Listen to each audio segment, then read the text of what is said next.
Alright everybody, this is quick little video. This is from section 3.3, number 8, which is the last one. So this is on quiz 3.3, and it's actually also on test number 2. So that's why I'm kind of recording this at the last moment.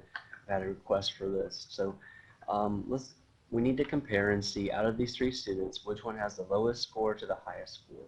And what I want to remind you is that the whole reason that we have z-scores is because what a z-score does is it standardizes your score. The z-score is the number of standard deviations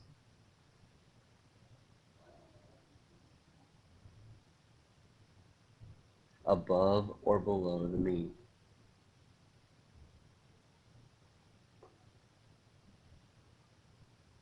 So like for example, just to kind of set the foundation before we get started, if someone came along and said, oh, I have a z-score of -1.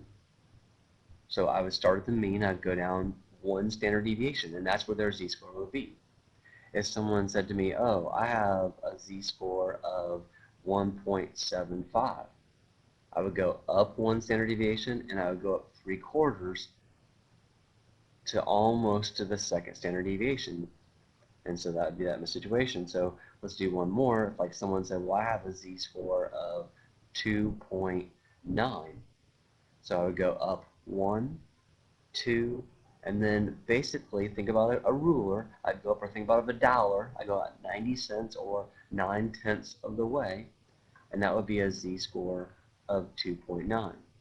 So that's what we're going to use on this problem. That's the intentions of this problem, is to use z-scores in comparison with the percentiles to be able to form an understanding of who has the lowest score to who has the highest score. All right, let me clean that up real quick. All right, so here we go. So the way I want to do this, I want to break it down and think about my data.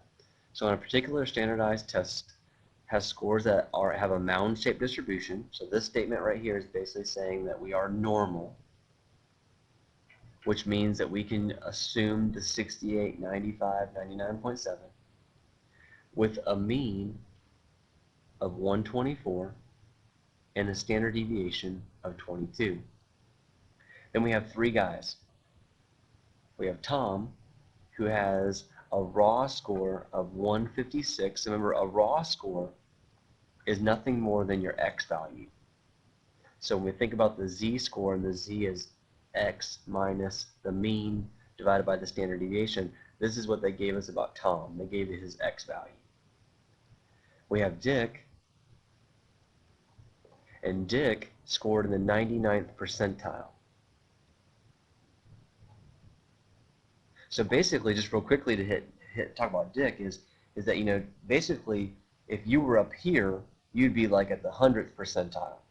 So Dick is essentially just like right here, just shy. That's where he is on the normal distribution curve. And then the last one is Harry. And Harry has a z-score of 2.0.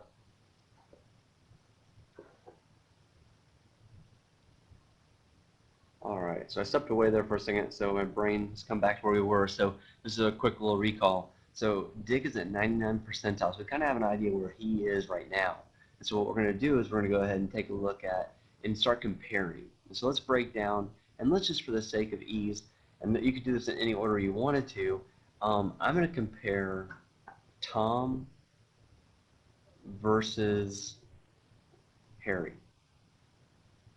Okay, and I know that Harry has a z-score of 2.0. So I'm going to look at Tom, and I'm going to establish what his z-score would be. So it would be z equals 156 minus 124 divided by 22. I plug that in my calculator, and I find out that his z-score is 1.45. So at this point, I know that Tom is less than Harry. So as far as the order goes, right now I know that Tom is less than Harry. I don't really know which one's highest or lowest, just those 2. Okay, so now let's go and let's compare. Since we know Harry is the highest, let's compare Harry to Dick. So now we're going to do Dick versus Harry. All right, we know that Harry has a z-score of 2.0, and we know that Dick is at the 99th percentile. Well, think about that for a second. If Dick is at 2 standard deviations, that means that he's over 1, 2. So that's where Dick is right there. That's Dick. So right off, just using the diagram, I don't even have to go in and do any fancy math. I can see that Dick is, excuse me, I wrote Dick. That's actually Harry. So this is actually Harry right here, and that's Dick right there. And that's just based upon percentiles, just thinking about the fact that this is 100%, I've got 68% between 1 standard deviation, 95% between 2, and 99.7 between 3 standard deviations. And so at this point, we basically can make the statement that we know that Dick is greater than Harry. So as far as the order from lowest to highest, the lowest would be Tom, then it would be Harry, and then it would be Dick. So Dick, or Tom, is less than Harry, and Harry is less than Dick. Now, if need be, just to kind of extend this a touch more, because you never know, but if need be, it wasn't as clear cut. We can kind of think about this. We can kind of say, okay, well, we know that from here to here is 95% based upon the empirical rule. Then that means that if we needed to, we could actually find out like how far Harry was from the very bottom, like what percentage that was, because if this is 95%, that's covered right there, and we know that all of this is 100, then we could take 100 minus 95, which is equal to 5, and we know that that 5% would account for that little tail right there and that little tail right there. So we take that 5%, we cut it in half, we get 2.5%. So if need be, we could actually say that Harry is at the 97.5 percentile.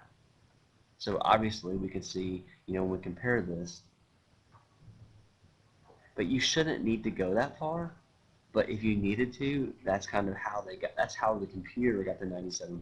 All right, so send me your questions if you have any. Otherwise, good luck, and talk to you soon.